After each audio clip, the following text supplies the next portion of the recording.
Harrison, it's John. Good to see you, man. What's up? What's up? I figured you'd be in like a Range Rover or a Lambo truck or something. What are you in? God. No, but if you'd like, They're not paying you enough.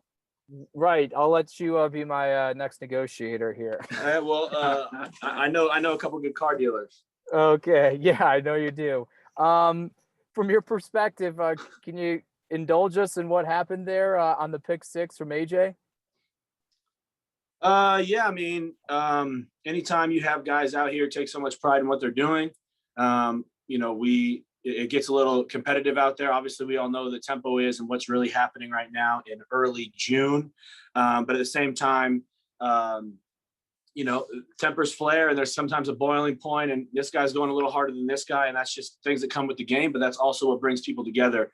Brothers fight all the time, but they love each other, 100%. So, yeah, it's just football. Nothing unexpected. It's just NFL football.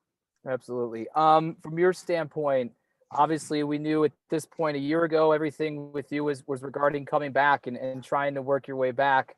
As things stand now, how do you feel physically? Where are you? How close are you to feeling like the player you were prior to the injury? I definitely feel a lot closer to that. You hear all the time, it's mainly kind of 2 years removed from a significant injury like that. The player is truly their self. So, I'm just counting the blessings every day. I'm working my ass off, doing everything I can. This is a very important year for the Buffalo Bills. It's a very important year for myself.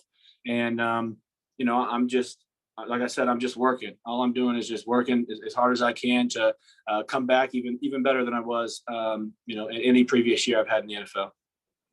As always, appreciate you. Thanks, man. Mm-hmm. Hey, Harrison. Matt Prino here. Good to see you.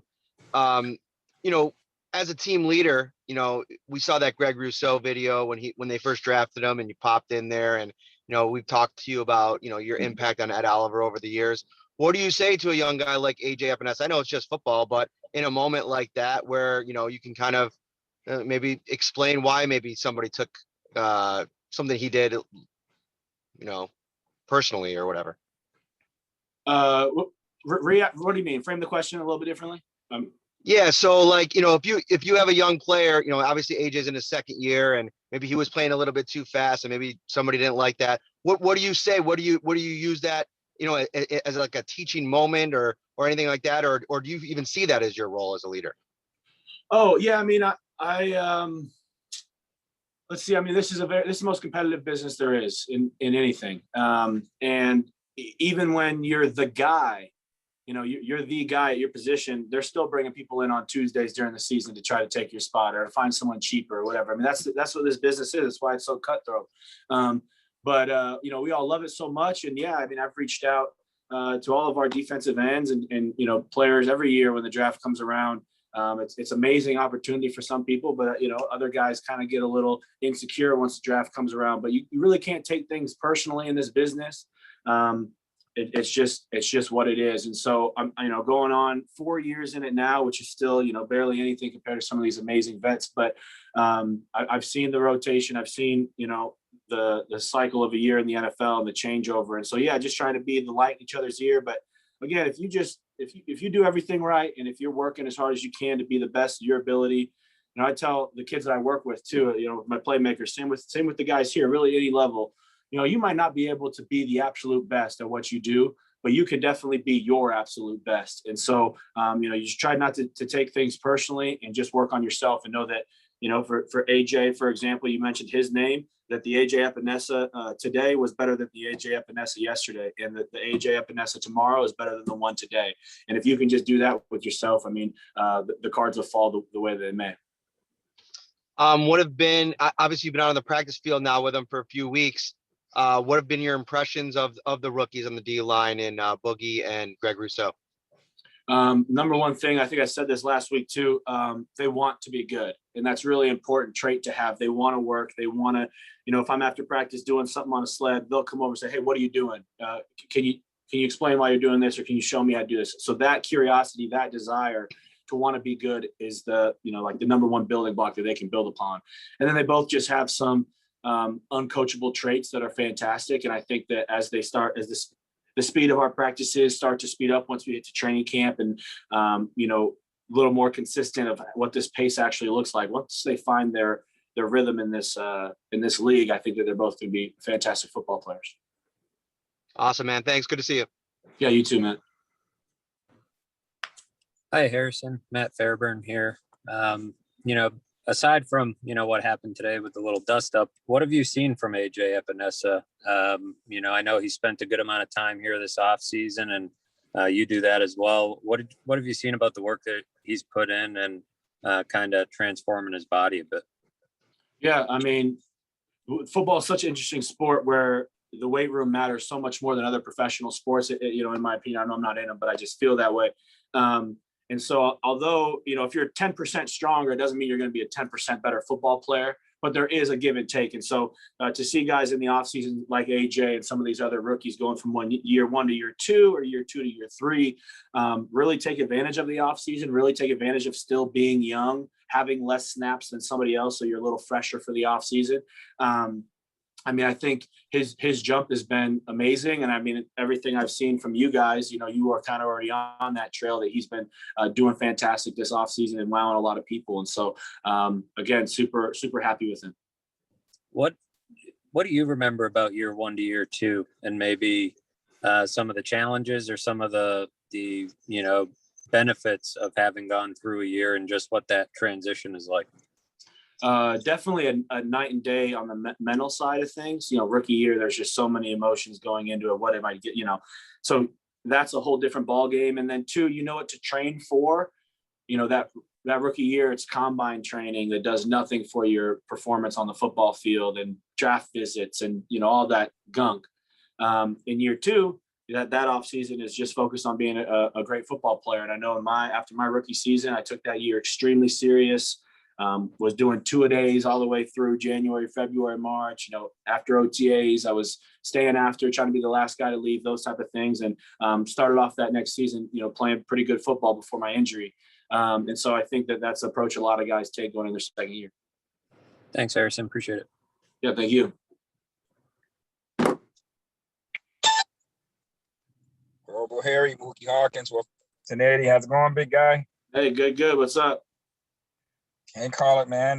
We are back again, to take care of business. And speaking of what Matt was just talking about, that year two, how you worked out, you trained, and, you was having, one of your best seasons until the injury came.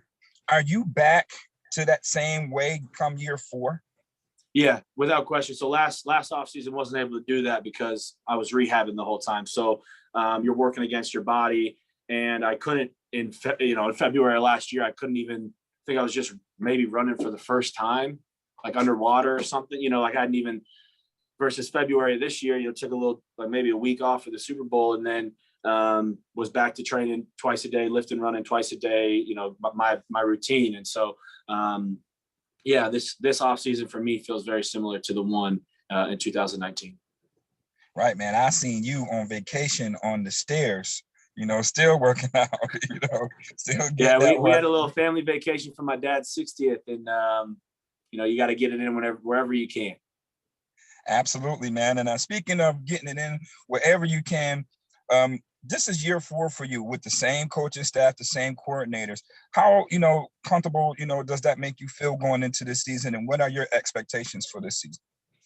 It definitely feels great to have a lot of the same people in. We had a new defensive line coach last year with the virtual stuff. Kind of hard to pick up the way he sees the game a little bit, but now a full year of that, very comfortable with Eric Washington and Jock, and it's very nice to see familiar faces.